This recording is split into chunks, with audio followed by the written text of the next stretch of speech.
Со најдолгото ород на 300 учесници, денеска во Свети Николе се одржа 18-тото издание на фолк фестивалот Тодорица 2024.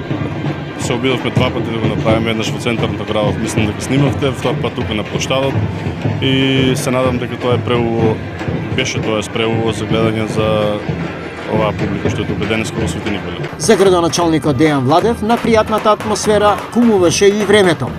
Оваа година не послужи и времето, имаме прекрасен пролетен ден, што резултира со тоа што оваа година Свети Николе ќе има многу гости и од нашата општина, па и од соседните општини и остранства.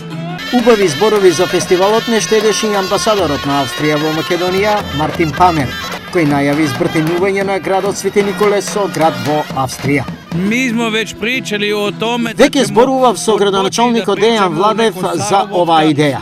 Има реална основа Свети Николе да се збратини со град во Австрија. На фестивалската сцена денеска продефилираа над 10 фолк друштва од земјата. Многу сме задоволни, а јас сум и Свети Николчанка, ама долги години живеам у Скопје. Што им пренесовте на вашите поддршки во Свети Николе?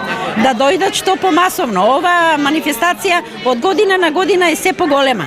Чувството е многу убаво, значи се игра секоја година. Прекрасно чувство, прекрасно доживување, радосен ден, дружење, песна, оро, милина. Одлична атмосферата, супер е дружењето, одлично.